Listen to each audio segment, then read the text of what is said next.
UC3845 जो है ये सिर्फ सोलर इन्वर्टर में नहीं बल्कि काफ़ी सारी SMP सप्लाईज़ में इसका इस्तेमाल होता है। तो ये RTCT और रेफरेंस ये दोनों चीज़ें आपको समझ आएँगी तो इंशाल्लाह आपके लिए इस IC को समझना बहुत आसान हो जाएगा। 101 किलोहर्ट्ज़ फ्रीक्वेंसी है, RMS वोल्टेज 3.1 आ रहे हैं। ये हमारी जो फ्रीक्वेंसी है वो 57 किलोहर्ट्ज़ आ रही है। इसी तरह जो हमारा 3525 IC है, 38 किलोहर्ट्ज़ की फ्रीक्वेंसी सेट करनी है ना, तो आप इसकी जो टाइमिंग कैपेसिटर है और टाइमिंग रजिस्टर है उनको इस तरह से एडजस्ट करेंगे कि वो आपको 76 किलोहर्ट्ज़ की फ्रीक्वेंसी दें। बिस्मिल्लाहिर्रहमानिर्रहीम, अस्सलाम वालेकुम दोस्तों, कैसे हैं आप सब? उम्मीद है आप सब बिल्कुल खैरियत से होंगे। दोस्तों जैसा कि आप जानते हैं आजकल हमारा जो लेक्चर चल रहा है वो SMP पावर सप्लाई से रिलेटेड है। इसके बारे में 2 क्लासेस हमारी ऑलरेडी हो चुकी हैं जिनमें हमने ये जाना है कि जो लीनियर और SMP पावर सप्लाई है उसमें फ़र्क क्या है, SMP पावर सप्लाई में PWM की वर्किंग कैसे होती है और PWM में फ्रीक्वेंसी जो है इसका क्या रोल है। इसके अलावा ड्यूटी साइकिल कैसे एडजस्ट किए जाते हैं और ड्यूटी साइकिल का SMP में क्या किरदार है। अच्छा, उसके बाद हमने वोल्टेज रेगुलेशन का प्रोसेस भी लास्ट वीडियो में देखा था कि फीडबैक से किस तरह हमारे PWM IC को पता चलता है कि आउटपुट पे कितने वोल्टेज बन गए हैं और वो ड्यूटी साइकिल को लिमिट करवाता है। दोस्तों आज की वीडियो में हमने थ्योरी से ज़्यादा प्रैक्टिकल को देखना है। तो आज जो PWM सेक्शन हम देखेंगे जिसकी फ्रीक्वेंसी हमने देखनी है वो एक सोलर इन्वर्टर की पावर सप्लाई है, क्योंकि हमारा जो फोकस है मेन हुआ हमारा सोलर इन्वर्टर पे है। तो इंशाल्लाह हम इसी के ऊपर इन चीज़ों को सीखेंगे तो आपके लिए इसको समझना भी आसान हो जाएगा। साथ में आपको SMPS की भी समझ आ जाएगी और सोलर इन्वर्टर में आने वाले जो फॉल्ट्स हैं वो भी आपके ऐसा-ऐसा क्लियर होते जाएँगे। अच्छा दोस्तों, सोलर इन्वर्टर में मेनली जो IC इस्तेमाल किया जाता है PWM सप्लाईज़ के लिए वो है UC3845। UC3845 जो है ये सिर्फ सोलर इन्वर्टर में नहीं बल्कि काफ़ी सारी SMP सप्लाईज़ में इसका इस्तेमाल होता है। ये पूरी एक ICs की फैमिली है जिसमें ये UC2842 से लेकर 2845 और UC3842 से लेकर UC3845 तक ICs इंक्लूड हैं। तो सबसे पहले जो है वो हम इस IC की जो पिनें हैं, इसकी जो पिन कॉन्फ़िगरेशन है वो हम देखेंगे, इसकी कौन सी पिन क्या काम करती है। उसके बाद फिर मैं आपको प्रैक्टिकली चेक करवाऊँगा कि इस आईसी की जो फ्रीक्वेंसी है वो हम सोलर इन्वर्टर में एडजस्ट कैसे करते हैं और ये आईसी अगर काम ना कर रहा हो तो उसकी क्या मुमकिन वजूहत हो सकती हैं और उसे कैसे ठीक किया जा सकता है। तो ये चीज़ें अगर आपको समझ आ जाएंगी तो सोलर इन्वर्टर की सप्लाई में आने वाला कोई भी फॉल्ट इंशाल्लाह आपके लिए मुश्किल नहीं रहेगा।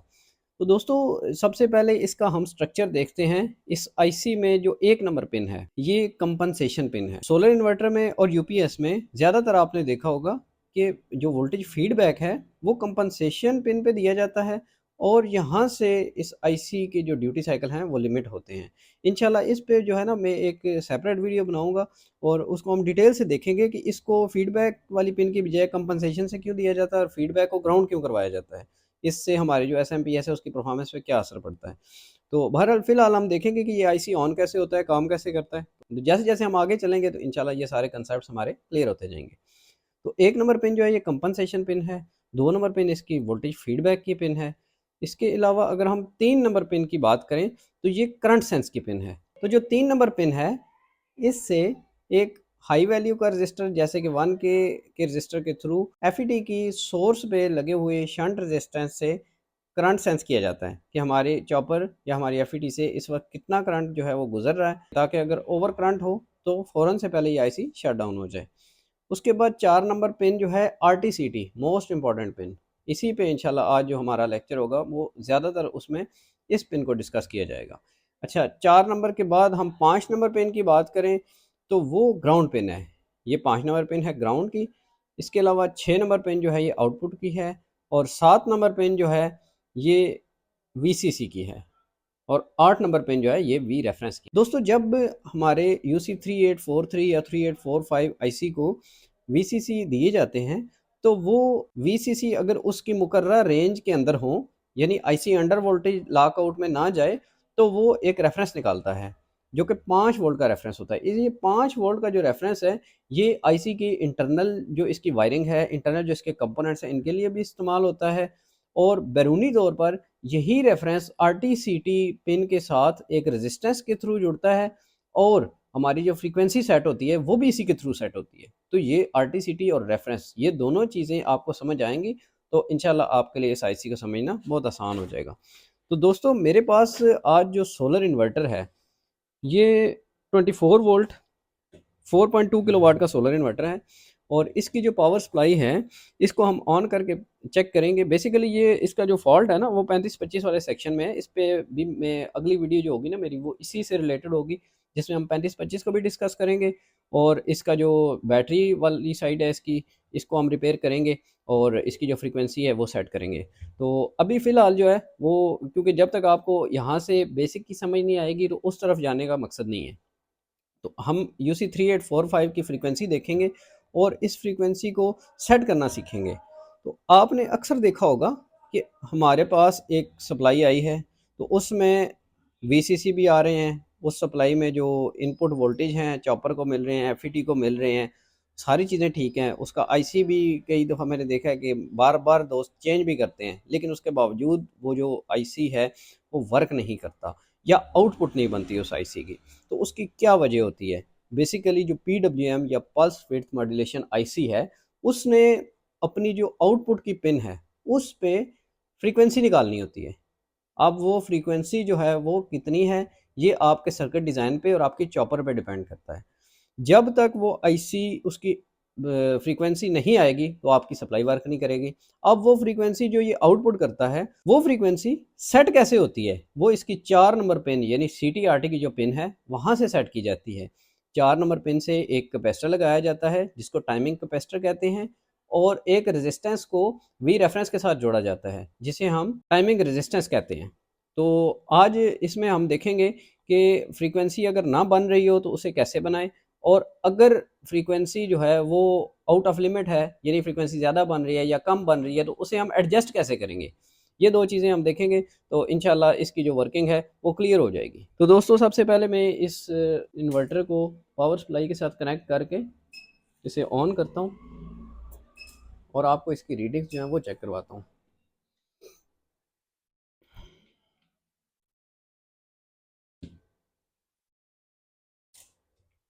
दोस्तों पावर सप्लाई के साथ इस इन्वर्टर को मैंने जोड़ दिया है। इसका जो वीसीसी वाला कपलर है वो भी मैंने डायरेक्ट कर दिया है ताकि इसकी जो सप्लाई है वो डायरेक्ट ऑन हो जाए। ये ध्यान में आपने रखना है कि इसका जो सिस्टम कार्ड है वो हमने उतारा हुआ है, ठीक है। सिस्टम कार्ड के बगैर हम इसकी टेस्टिंग कर रहे हैं। कोई भी इन्वर्टर है उसमें आपने जब पावर सप्लाई की फ्रीक्वेंसी की आउटपुट साइड की जो भी आपने उसमें ठीक करने के बाद टेस्टिंग करनी है ना वो सारी आपने बगैर सिस्टम कार्ड के करनी है, वरना दोबारा से नुकसान हो सकता है।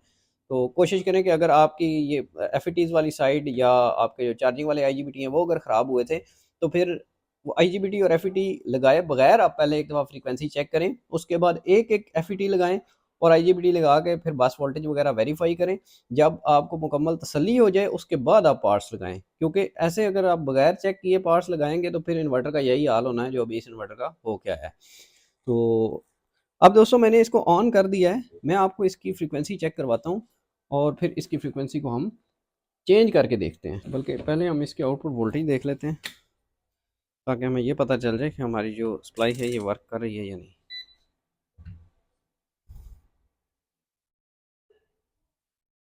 ये देखिए यहाँ पे हमारे 8 वोल्ट आ गए हैं, यहाँ पे 15 वोल्ट आ रहे हैं और यहाँ पे 12 वोल्ट आ गए हैं। इसका मतलब हमारी जो सप्लाई है ये ऑन है। हमारा जो आईसी है उसको कितनी वीसीसी मिल रही है? 16.55 वोल्ट।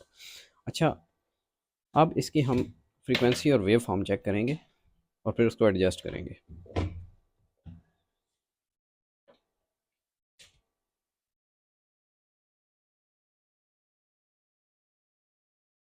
ये जो क्लिप है इसे मैं यहाँ पे ग्राउंड कर देता हूँ।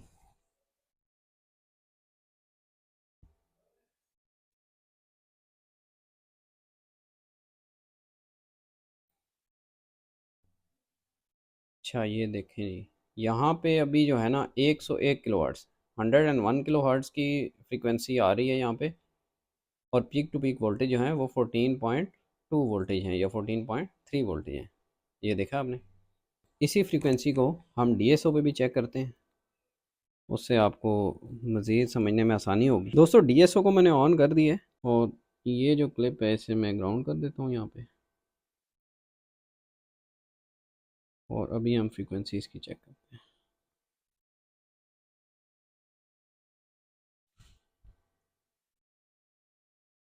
ये देखें जी,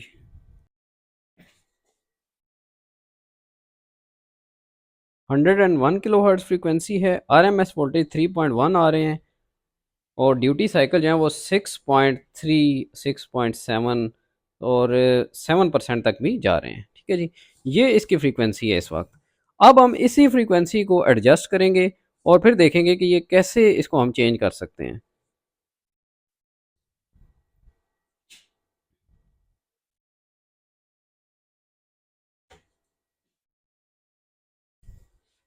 कैमरा थोड़ा सा करीब करके मैं आपको दिखाता हूँ ताकि आपको क्लियर नज़र भी आए और आपको समझने में भी आसानी हो। दोस्तों, जैसा कि मैंने आपको स्टार्ट में बताया था कि इस आईसी की जो 4 नंबर पिन है, ये सीटीआरटी की पिन है, यानी यहाँ पे टाइमिंग कैपेसिटर और टाइमिंग रजिस्टर लगाया जाता है। अब हम इस 4 नंबर पिन पे देखेंगे कि कौन सा कैपेसिटर और कौन सी रेजिस्टेंस लगी हुई है।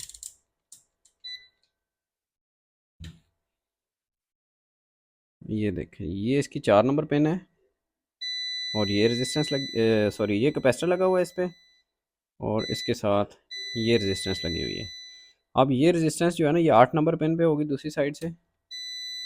ये देखें, ये इसके वी रेफरेंस के साथ कनेक्टेड है, और ये जो कैपेसिटर है ये 5 नंबर पिन पे यानी ग्राउंड के साथ कनेक्ट होगा। अच्छा, ये जो दो चीज़ें हैं ना, अब ये बहुत इंपॉर्टेंट है। ये दो चीज़ें अगर नहीं होंगी तो आपका आईसी कभी भी वर्क नहीं करेगा। ये इसका टाइमिंग कैपेसिटर है और ये इसकी रेजिस्टेंस है। अब ये जो रेजिस्टेंस लगी हुई है, ये कितनी वैल्यू की है, मैं जूम करके आपको दिखाता हूँ। पहले भी असल में इसके साथ जो है ना, काफ़ी सारी ज़्यादती हुई हुई है बोर्ड के साथ, तो आपको रेजिस्टेंस का नंबर ठीक से नज़र नहीं आएगा। इसको हम मीटर पे ही चेक कर लेते हैं।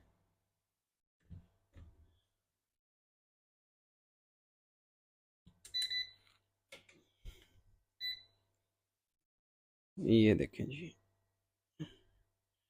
8.2, 8.2 के की रेजिस्टेंस है।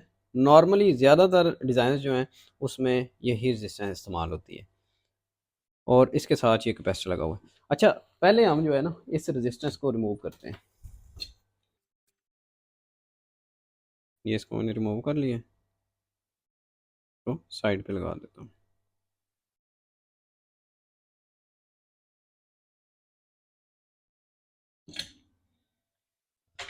अच्छा दोस्तों, अब हम इस बोर्ड को ऑन करेंगे और अब इसकी कंडीशन चेक करेंगे।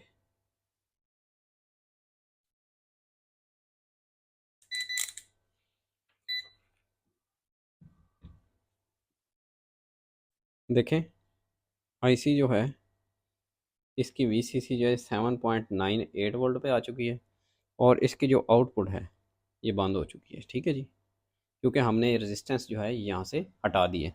जो timing resistance, most important resistance, जिसने इस आईसी की जो फ्रीक्वेंसी है उसे सेट करना है। तो अब देखें, इसको वीसीसी मिल रहे हैं। अब पहली बार बंदा देखे तो वो यही समझेगा कि शायद इसके वीसीसी जो है ये कम है और ये आईसी जो है ये अंडर वोल्टेज लॉकआउट में जा रहा है। ऐसा नहीं है। पहली दफ़ा जो इसको वीसीसी मिलते हैं वो रेजिस्टेंसेस के इस नेटवर्क के थ्रू मिलते हैं, और उसके बाद अगर ये आईसी वर्क करे तो उस फिर जो आपकी है ऑक्सिलरी वाइंडिंग, वहाँ से वीसीसी जो है वो तैयार होके इस आईसी को मिलते हैं और वो वीसीसी बहाल रहते हैं। अब यहाँ पे क्या हो रहा है कि फर्स्ट जो पल्स है वो तो आईसी को यहाँ से मिल रही है, लेकिन आईसी स्टार्ट होने की कोशिश कर रहा है, बट आगे उसका जो ऑक्सिलरी वाइंडिंग है वो वर्क नहीं कर रही। तो क्या होता है कि जो ये रेजिस्टेंसेज हैं इनके अंदर करंट जो है वो ड्रॉप हो जाता है। इसी वजह से हमारे जो वीसीसी है वो इस वक्त बिल्कुल लो हो चुकी है, 7.9 पे है। जब तक वीसीसी आपकी 8.6 तक नहीं होगी तब तक आपका जो सेट है वो वर्क नहीं करेगा। अच्छा दोस्तों, आप लोगों ने देखा है कि मैंने इसका जो टाइमिंग रजिस्टर है उसे हटा दिया है, तो मेरा जो आईसी है वो वर्क करना छोड़ गया है। अब मैं इसको रिप्लेस करूँगा किसी और वैल्यू के साथ।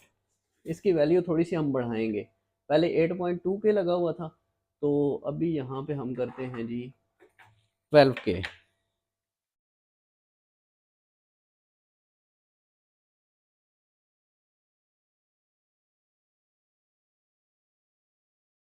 बल्कि मेरे पास 15 के रेजिस्टेंस पड़ी हुई है, मैं 15 के लगा के आपको चेक करवाता हूँ।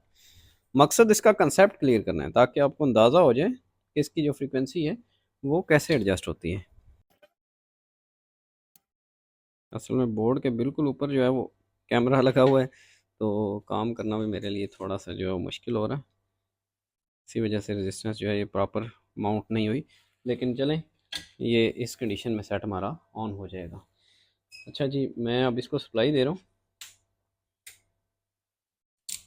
सप्लाई मैंने दे दी है और हम आउटपुट देखते हैं। ये लें जी, ये मीटर पे चेक करें, आउटपुट आ चुकी है 12 वोल्ट, 8.2 वोल्ट, 15.7 वोल्ट, ये हमारी आउटपुट आ गई है। तो अब हम इसकी जो फ्रीक्वेंसी है वो चेक करते हैं, क्योंकि रेजिस्टेंस जो है वो हमने तकरीबन डबल के करीब कर दिया है। डबल तो नहीं हुई है, लेकिन डबल से थोड़ी सी कम है। तो अब चेक करते हैं कि हमें ओसिलोस्कोप पे क्या रिज़ल्ट मिलता है।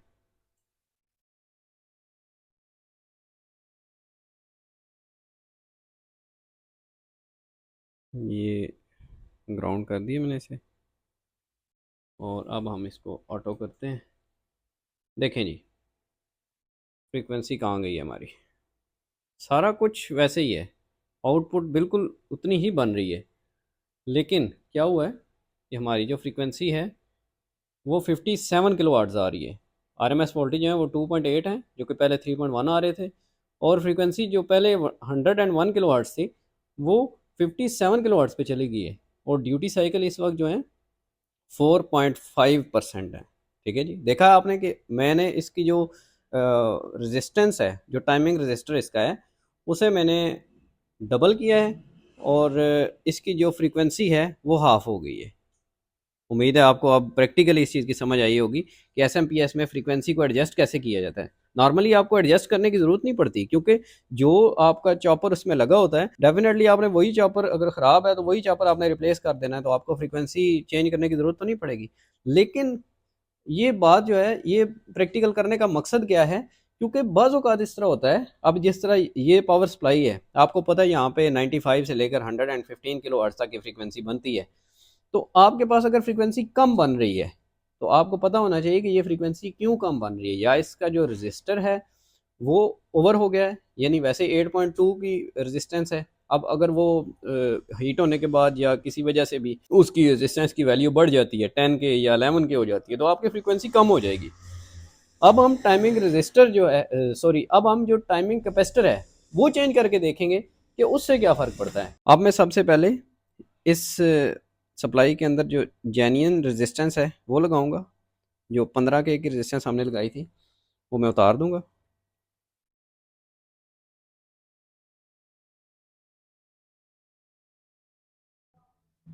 ज़्यादातर ये जो फॉल्ट मैं आपको फ्रीक्वेंसी का बता रहा हूँ ना, ये 35-25 वाली साइड पे आता है, तो वहाँ पे समझ ही नहीं आती लोगों को कि फ्रीक्वेंसी इसकी एडजस्ट कैसे की जाए।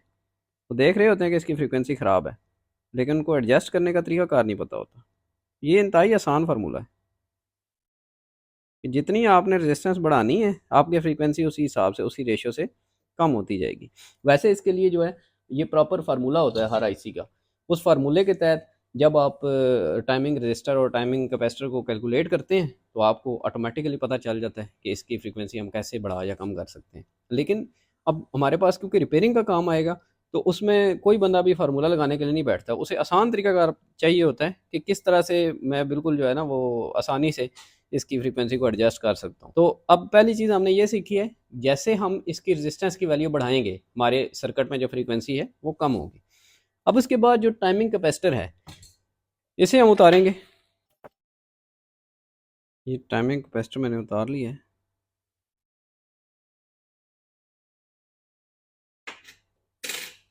यहाँ पे इसे पक्का करके लगाता हूँ, ताकि इसको हम चेक भी कर सकें कि ये पहले कितनी वैल्यू का लगा हुआ है और जो अभी हम लगाएंगे वो कितनी वैल्यू का लगाएंगे। दोस्तों, ये हमारा कैपेसिटर है, इसे मैंने बोर्ड पे साइड पे लगाया। यहाँ पे ये देखें, 1.030 NF। एलसीआर से मैं आपको चेक करवाता हूँ। वैसे ये जो यूनिटी कंपनी का UT89 XT मीटर है, बहुत ज़बरदस्त मीटर है। ये फ्रीक्वेंसी भी बताता है और कैपेसिटेंस भी बताता है, रेजिस्टेंस भी, और इसकी एक्यूरेसी माशाल्लाह बहुत अच्छी है। यानी 2-3 मीटरों की जगह पे ये अकेला काम कर सकता है। बार बार काम करते हुए जब आप मीटर चेंज करते हैं ना, तो काफ़ी मुश्किल होती है। अच्छा जी, ये क्योंकि इस मीटर में जो प्रॉब्स होती हैं ये काफ़ी छोटी होती हैं, और ये स्क्रीन जो है इसकी एडजस्ट नहीं हो पा रही है। थोड़ा सा मैं कैमरे को ऊपर करता हूँ, तो अब उम्मीद है आपको ये नज़र आएगा।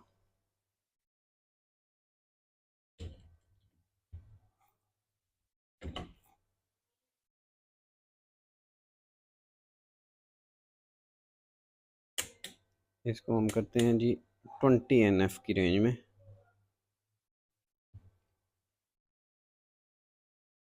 ये चेक करें 1.01 NF, ठीक है जी। 1.01 NF का ये कैपेसिटर है। अब हम इस कैपेसिटर को भी किसी दूसरे कैपेसिटर के साथ चेंज करेंगे और फिर देखेंगे कि फ्रीक्वेंसी पे क्या फ़र्क पड़ता है। अच्छा दोस्तों, अभी जो कैपेसिटर मैं लगाने जा रहा हूँ, ये कैपेसिटर 10 NF का।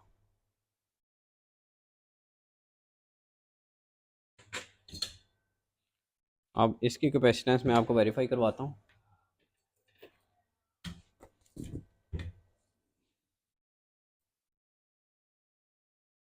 ये देखें 10.56 NF, ठीक है।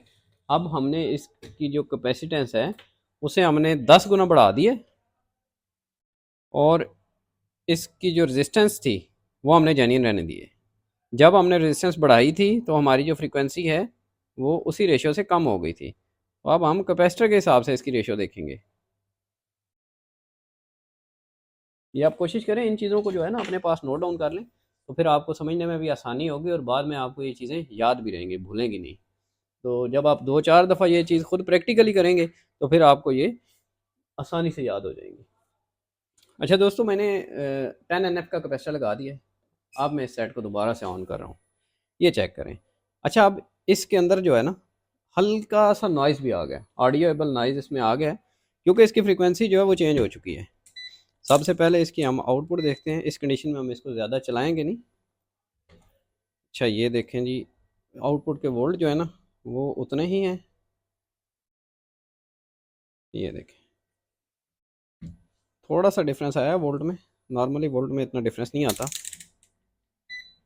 अच्छा, इसी मीटर से मैं आपको इसकी एक दफ़ा फ्रीक्वेंसी चेक करवाता हूँ। अच्छा ये देखें जी 10 किलो हर्ट्ज़ फ्रीक्वेंसी आ गई है इसकी। अब हम ऑसिलोस्कोप पे देखते हैं, क्योंकि उससे हमें जो है ना वो प्रॉपर फ्रीक्वेंसी का RMS वोल्टेज वगैरह का पता चल जाएगा। ऑसिलोस्कोप की ये जो प्रॉब है ये मैं ग्राउंड कर देता हूँ और यहाँ पे हम चेक करेंगे जी। ये देखें, देखें जी हमारे मीटर ने बिल्कुल ठीक चेक किया था।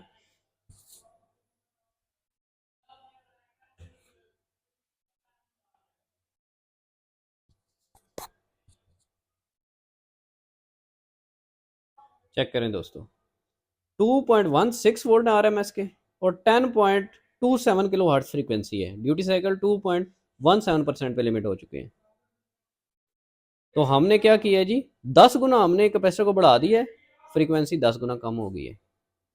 वैसे 1 NF का कैपेसिटर था तो 100 किलो हर्ट्ज थी, अब 10 NF का हुआ है तो फ्रीक्वेंसी कम हो गई है। फ्रीक्वेंसी जितना मतलब हमने कैपेसिटर बढ़ाया है उतनी फ्रीक्वेंसी कम हुई है।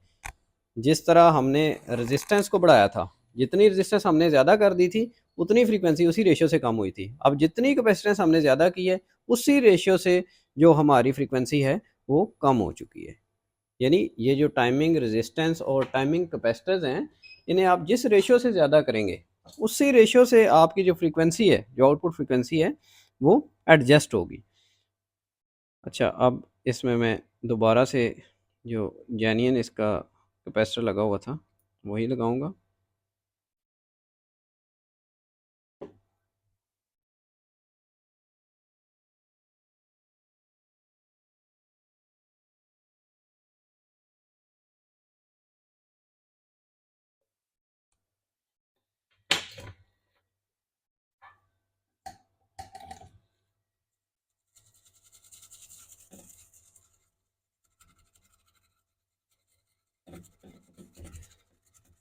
दोस्तों, जब भी आप सर्किट पे काम करें ना तो उसकी सफाई अच्छे तरीके से किया करें, क्योंकि कभी कभार सोल्डरिंग आयरन का इस्तेमाल करते हुए कोई छोटा मोटा जो सोल्डर का पीस है वो सर्किट में गिर जाता है, तो उसकी सफाई बड़ी ज़रूरी होती है, वरना वो बड़े नुकसान का बायस बन सकता है।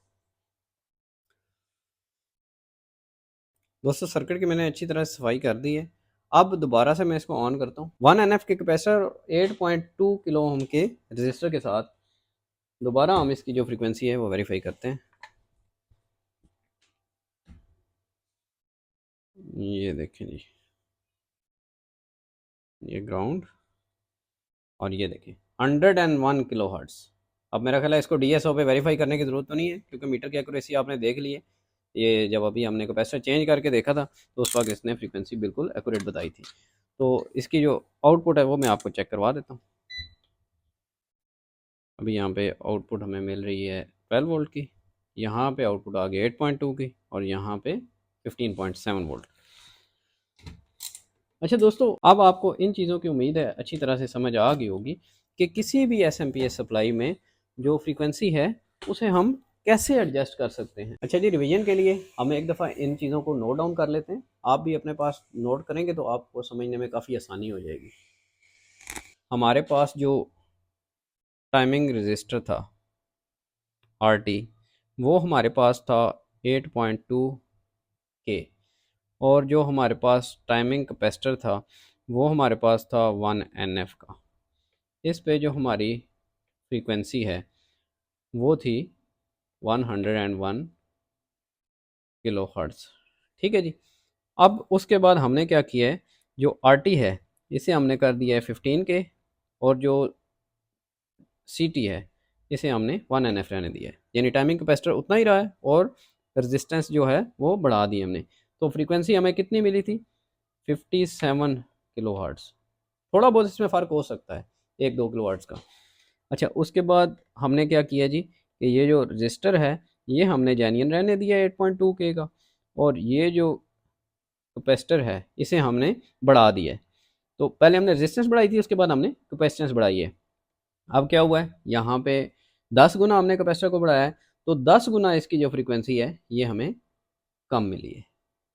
तो ये जो था ये जेन्युइन ये चीज़ें लगी हुई थी। दोस्तों, जिस रेशियो से हमने इसकी रेजिस्टेंस को बढ़ाया है उसी रेशियो से हमारी फ्रीक्वेंसी कम हुई है।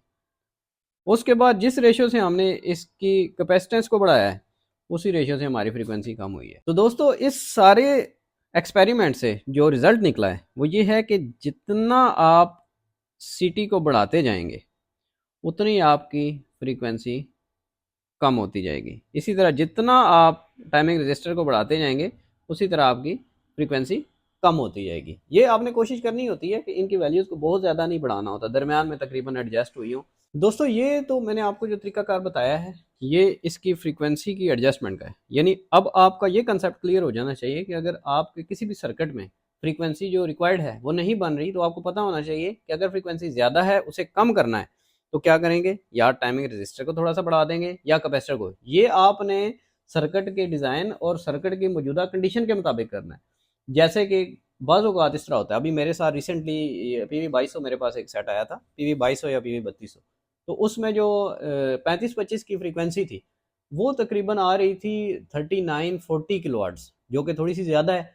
तो अब मैंने देखा है कि वहाँ पे जो टाइमिंग रजिस्टर है वो 4.2 के का लगा हुआ है, वो सेम वही होता है। उसे मैंने उतार के चेक किया, उसकी वैल्यू भी बराबर थी। तो फिर मैंने उसकी जो कैपेसिटर हैं वो मैंने जब उतारे हैं तो जो उसमें 1 NF का कैपेसिटर यूज़ होता है वो 0.7 NF पे आया हुआ था। वो 0.7 NF पे आया है, उसकी वैल्यू कम हुई है। तो क्या हुआ है कि उसी रेशियो से जो फ्रीक्वेंसी है वो बढ़ गई है। नॉर्मली 0.9 या 1 NF का कैपेसिटर जो है वो SG 3525 में इस्तेमाल होता है एक, और दूसरा जो है वो 3.3 NF का होता है। तो अब वहाँ पे जो उसकी 0.2 NF का फ़र्क आया है उसमें, उसकी वजह से उसकी फ्रीक्वेंसी जो है वो तकरीबन 2.5 किलोहर्ट्ज़ तक बढ़ गई थी। तो मैंने वो कैपेसिटर उतार के उसकी जगह पे नया कैपेसिटर 1 NF का लगाया है, तो फ्रीक्वेंसी 37.5 किलोहर्ट्ज़ पे बराबर हो गई है। तो ये आपको फार्मूला जो है ये पता होना चाहिए। जब आपको ये पता होंगे तो फिर आपके लिए फ्रीक्वेंसी को एडजस्ट करना, फ्रीक्वेंसी को सेट करना मुश्किल नहीं होगा। अच्छा दोस्तों, ये तो तरीकाकार जो मैंने आपको बताया है ना, ये तो प्रैक्टिकली है। यानी प्रैक्टिकली मैंने आपको बताया कि किस तरह से आप इसकी फ्रीक्वेंसी को एडजस्ट कर सकते हैं। अब इसी चीज़ को अगर हम थ्योरेटिकली देखें कि थ्योरेटिकली हमें पता हो कि हमने UC 3845 की फ्रीक्वेंसी जो है वो सेट करनी है, तो हम कैसे सेट करेंगे? अच्छा, इसके लिए ना ये जो UC 38 या UC 284 आगे ये पूरे फैमिली आईसीज़ की, इसके लिए फ्रीक्वेंसी का जो फार्मूला होता है वो इसकी फ्रीक्वेंसी इक्वल होती है 1.72 divided by R T into C T. अब इसमें क्या है, आर टी और सी टी जो है ये दोनों टाइमिंग रजिस्टर और टाइमिंग कैपेसिटर हैं।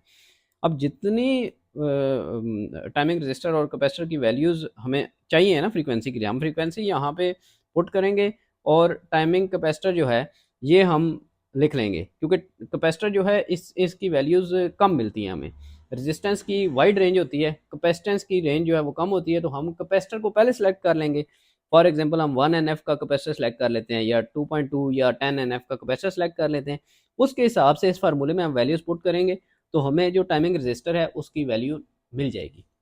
अच्छा, अब इसमें बड़ी दिलचस्प चीज़ है, जो आपका UC3845 IC है ना, उसमें अगर आपको आउटपुट पे फ्रीक्वेंसी चाहिए है 100 किलोहर्ट्ज़, तो आपने क्या करना है कि इसकी जो फ्रीक्वेंसी है ये आपने 200 किलोहर्ट्ज़ सेट करनी है। कैसे? यहाँ से आपने जो फ्रीक्वेंसी सेट करनी है ना इस फार्मूले से, वो आपने 200 किलोहर्ट्ज़ सेट करनी है, तो आपको आउटपुट पे 100 किलोहर्ट्ज़ मिलेगी। इसी तरह जो आपका UC3843 IC है, ये जो है इसमें आपको अगर आउटपुट पे चाहिए है 100 किलोहर्ट्ज़, तो आपने यहाँ फार्मूले से भी 100 किलोहर्ट्ज़ ही सेट करनी है। इसकी वजह ये है कि जो आपका UC3843 है ये फुल ड्यूटी साइकिल आउटपुट देता है 100%। जो आपका UC3845 है ये हाफ आउटपुट आपको देता है। ये आपको इसकी डाटा शीट अगर आप देखें ना तो वहाँ पे भी क्लियर नज़र आ जाएगा। ये चेक करें, ये इसमें क्लियर लिखा हुआ है जी, ये देखें। The corresponding thresholds for the UC3845B and UC3845B are 8.5 volt and 7.9 volt. The UC3842B and 43B can operate to duty cycles approaching 100%. यानी जितनी फ्रीक्वेंसी इसमें आपने सेट की होगी ना वो 100% आपको आउटपुट पे मिलेगी। A range of the 0 to less than 50% is obtained by the UC3844B and 3845B by the addition of an internal toggle flip-flop which blanks the output of every other clock cycle. अच्छा, इसमें क्या होता है कि आप जितनी frequency set करते हैं उसकी हाफ फ्रीक्वेंसी आपको आउटपुट पे मिलती है। ये आपने ध्यान में रखना है। वैसे इस चीज़ की आपको ज़रूरत नहीं पड़ेगी, ये मैं उन दोस्तों के लिए बता रहा हूँ जो इलेक्ट्रॉनिक्स सीखने का शौक रखते हैं या जिन्हें सर्किट डिज़ाइनिंग का शौक होता है, तो उन्हें इस चीज़ का आइडिया वैसे पहले भी होगा, लेकिन कंसेप्ट क्लियर होने के लिए ये चीज़ ज़रूरी है कि आपको ये पता होना चाहिए कि UC3845 है। अगर फार्मूले से आपने इसकी टाइमिंग कैपेसिटर और टाइमिंग रजिस्टर निकालना है तो आपको जितनी आउटपुट पे फ्रीक्वेंसी चाहिए उससे डबल का आप निकालेंगे, तो उस हिसाब से आपके जो रजिस्टर और कैपेसिटर आएगा वो आपने जब लगाना है ना तो आपको उसकी हाफ फ्रीक्वेंसी यहाँ पे मिल जानी है। 200 किलोहर्ट्ज़ के हिसाब से आप निकालेंगे तो आपको आउटपुट पे 100 किलोहर्ट्ज़ मिलेगी। 3843 में ऐसा नहीं है, जितनी आपको फ्रीक्वेंसी चाहिए उसके जो टाइमिंग रजिस्टर टाइमिंग कैपेसिटर आ रहा है सेम वही आपको फ्रीक्वेंसी आउटपुट में मिल जाएगी। यानी अगर 100 किलोहर्ट्ज़ की चाहिए तो आप 100 किलोहर्ट्ज़ ही यहाँ पे पुट करेंगे फार्मूले में, और कैपेसिटर अपनी मर्जी का आप सेलेक्ट कर लेंगे और उसके बाद रजिस्टर की वैल्यू आपके पास आ जाएगी, और वो चीज़ें आप लगाएंगे तो पूरी आपको 100 किलोहर्ट्ज़ की आउटपुट मिल जाएगी। इसी तरह जो हमारा 3525 आईसी है, ये क्योंकि आपको पता है ड्यूल चैनल आईसी है, ये दो चैनल्स पे आउटपुट देता है, तो इसमें अगर आपने 38 किलोहर्ट्ज़ की फ्रीक्वेंसी सेट करनी है ना तो आप इसकी जो टाइमिंग कैपेसिटर है और टाइमिंग रजिस्टर है उनको इस तरह से एडजस्ट करेंगे कि वो आपको 76 किलोहर्ट्ज़ की फ्रीक्वेंसी दें। तो क्या होगा कि 38 किलोहर्ट्ज़ आपको एक चैनल पे मिलेगी और 38 किलोहर्ट्ज़ आपको दूसरे चैनल पे मिलेगी। जो 3525 आईसी है उसके लिए इसका जो फ्रीक्वेंसी का फार्मूला है वो अलग है। इंशाल्लाह अगली वीडियो में जो है वो हम 3525 को डिस्कस करेंगे और फिर हम इसको मज़ीद डिटेल में देखेंगे। अच्छा, ये चीज़ ना एक दफ़ा मैं आपको प्रैक्टिकली भी चेक करवाता हूँ। ये आपको समझ यहाँ तक आ गई है कि UC3845 जो है इसके लिए आपने डबल फ्रीक्वेंसी जो है वो फार्मूले से सेट करनी है, यानी 4 नंबर पेन पे आपने जितनी फ्रीक्वेंसी सेट करनी है उससे हाफ फ्रीक्वेंसी आपको आउटपुट में मिलेगी। अच्छा, अब हम चेक करते हैं जी इसको प्रैक्टिकली। ये इसी बोर्ड को दोबारा ले आता हूँ मैं और ऑसिलोस्कोप पे हम इसे देखते हैं। बोर्ड को मैंने सप्लाई दे दी है।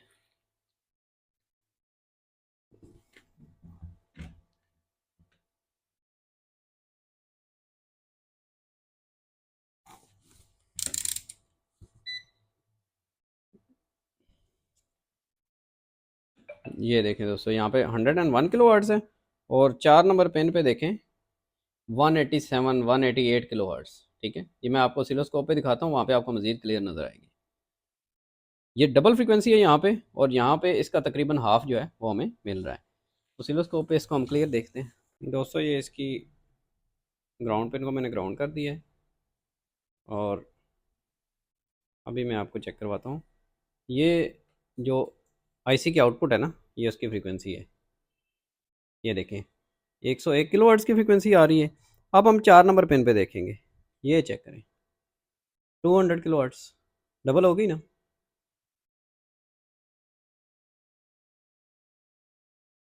ये चेक करें, ये अभी मैंने आईसी की 4 नंबर पिन पे जो प्रॉब है वो रखी हुई है।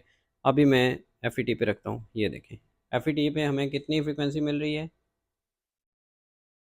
101 किलोहर्ट्ज़। तो अभी मैं प्रॉब को रख रहा हूँ ये आईसी की 4 नंबर पिन पे, और ये देखें कितनी फ्रीक्वेंसी हो गई है, 200 किलोहर्ट्ज़। ये प्रॉब ठीक से कनेक्ट नहीं है, जिसकी वजह से फ्रीक्वेंसी अप डाउन हो रही है। वैसे यहाँ पे 200 किलोहर्ट्ज़ जो है वो सेट है। तो ये जो है ना, ये इसका UC3845, UC3843 और SG3525 में ये डिफरेंस होता है। ये चीज़ आपने ध्यान में रखनी है। ये आपको वैसे इसकी ज़रूरत नहीं पड़नी, लेकिन फिर भी ये चीज़ें जो है ये आपको पता होनी चाहिए। जब तक आप गहराई से आईसीज़ को समझेंगे नहीं, तब तक आप ना तो इनके ऊपर प्रॉपर काम कर सकते हैं, और ना ही आपको इनकी जो ट्रबल शूटिंग है वो क्लियरली आ सकती है। प्यारे दोस्तों, ये थी आज की वीडियो के बारे में अपनी कीमती राय का इजहार कमेंट सेक्शन में जरूर कीजिएगा। वीडियो अच्छी लगे तो वीडियो को लाइक और चैनल को सब्सक्राइब भी कीजिएगा। इंशाल्लाह जल्दी हाजिर होंगे आपके साथ अगली वीडियो लेके। तब तक के लिए दुआओं में याद रखिएगा। अल्लाह हाफिज।